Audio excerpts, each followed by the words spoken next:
2017 সাল ডিজিটাল দুনিয়ার ইতিহাসে অন্যতম একটি কালো অধ্যায় জিরো ডে একাডেমির আজকের এই এক্সপ্লেনারে আপনাদের স্বাগত। চলুন সরাসরি মূল বিষয়ে প্রবেশ করি। 147 মিলিয়ন বা 14,70,00,000। হ্যাঁ, 2017 সালে বিখ্যাত ক্রেডিট রিপোর্টিং কোম্পানি ইকুইফ্যাক্সের সার্ভার থেকে ঠিক এতজন মানুষের অত্যন্ত গোপনীয় আর্থিক এবং ব্যক্তিগত তথ্য চুরি হয়ে যায়। একটা সিঙ্গেল সাইবার অ্যাট্যাক, আর মুহূর্তের মাঝে এত বড় একটা বিপর্যয়।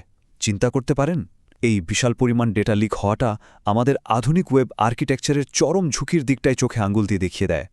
এখন আপনাদের মনে হতে পারে অ্যাট্যাক ভেক্টরটা আসলে কি ছিল, কোনো জটিল জিরো ডে এক্সপ্লয়েট বা অ্যাডভান্সড ফিশিং? একদমই না। হ্যাকাররা গতানুগতিক সব সিকিউরিটি সিস্টেম খুব সহজেই বাইপাস করে ঢুকে পড়েছিল একটা মাত্র দুর্বল আনপ্যাচড এপিআই বা অ্যাপ্লিকেশন প্রোগ্রামিং ইন্টারফেস এন্ডপয়েন্টের মাধ্যমে। জাস্ট একটা ছোট্ট লুপহোল, আর তার চড়া মূল্য দিতে হয়েছিল পুরো সিস্টেমকে। তো এই এপিআই বা আরও স্পেসিফিকভাবে বললে রেস্ট এপিআই জিনিসটা আসলে কি? চলুন কোনো কঠিন টেকনিক্যাল টার্ম ছাড়াই একদম সহজ ভাষায় ব্যাপারটা একটু বোঝার চেষ্টা করি। রেস্ট এপিআই এর পূর্ণরূপ হল রিপ্রেজেন্টেশনাল স্টেট ট্রান্সফার। সহজ কথায় এটা এমন একটা স্ট্যান্ডার্ড ওয়েব ব্রিজ যা ক্লায়েন্ট এবং সার্ভারের মধ্যে স্টেটলেসভাবে ডেটা আদান প্রদান করতে সাহায্য করে। ধরুন আপনি একটা রেস্তোরাঁয় গেছেন, এখানে আপনি হলেন ক্লায়েন্ট, রেস্তোরাঁর রান্নাঘর হল সার্ভার, আর যে ওয়েটার আপনার অর্ডার রান্নাঘরে নিয়ে যায় এবং আপনার জন্য খাবার নিয়ে ফিরে আসে সেই হল এপিআই। মজার ব্যাপার হল ওয়েটারকে কিন্তু আপনার ব্যক্তিগত পরিচয় মনে রাখতে হয় না, সে শুধু আপনার নির্দিষ্ট অর্ডার বা ইনস্ট্রাকশনটা পালন করে। পুরো সিস্টেমটাই এই স্টেটলেস কমিউনিকেশনের ওপর দাঁড়িয়ে আছে। রেস্তোরাঁর অ্যানালজি তো বুঝলাম, কিন্তু পর্দার আড়ালে বা আন্ডার দ্য হুড এই পুরো মেকানিজমটা আসলে কাজ করে কিভাবে? চলুন এবার একটু টেকনিক্যাল ডিপ ডাইভে যাওয়া যাক।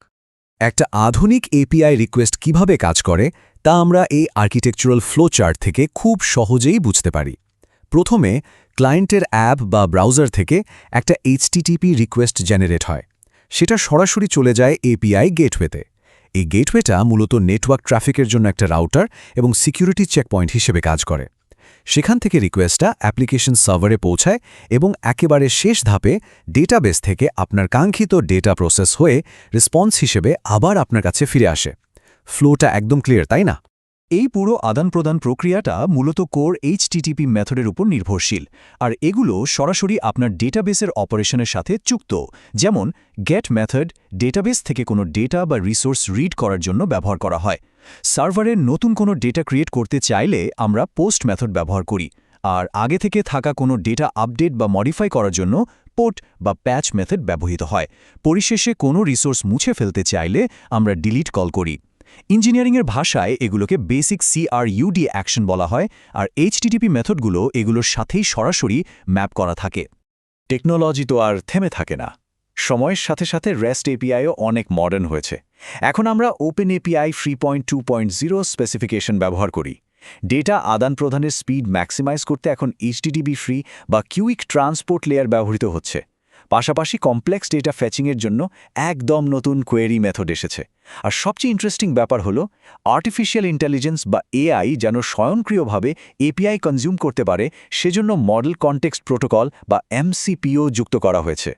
এতক্ষণ তো দেখলাম সবকিছু কত সুন্দরভাবে কাজ করে, কিন্তু একজন অ্যাটাকারের পয়েন্ট অফ ভিউ থেকে দেখলে এই পারফেক্টলি ইঞ্জিনিয়ার স্ট্রাকচারগুলো কোথায় গিয়ে ভেঙে পড়ে। চলুন রিয়েল ওয়ার্ল্ডে এগুলো কিভাবে এক্সপ্লয়েট হয় সেই ডার্ক সাইডটা একটু এক্সপ্লোর করি।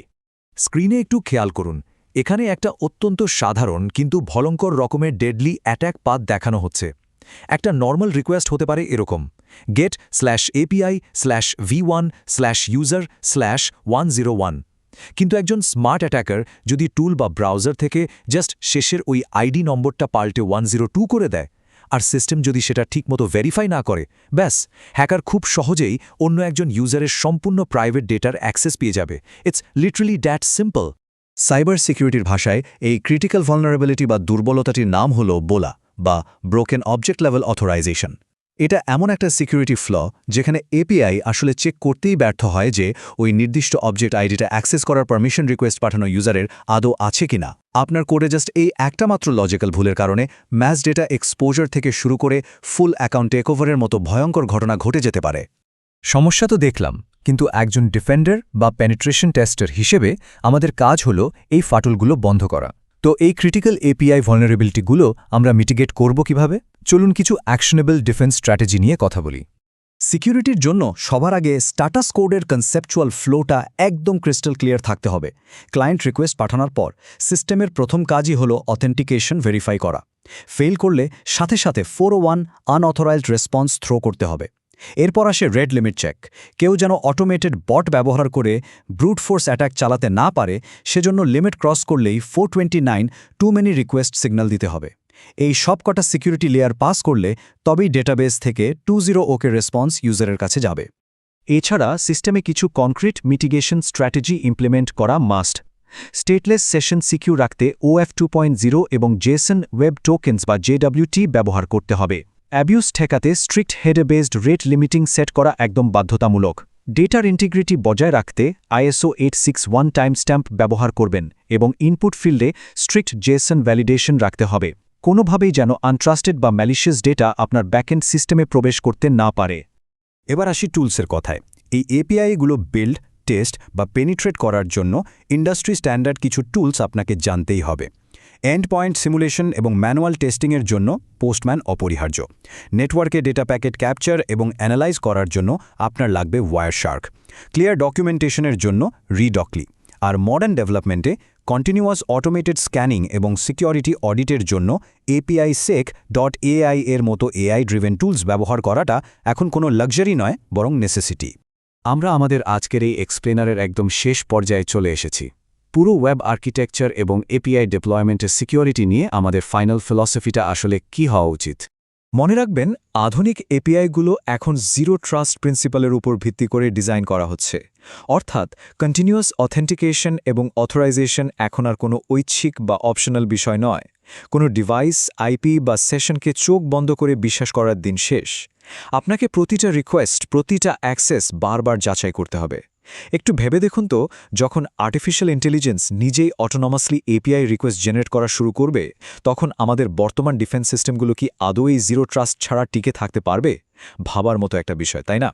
Stay curious, stay safe, subscribe for more cyber security content. Zero day academy.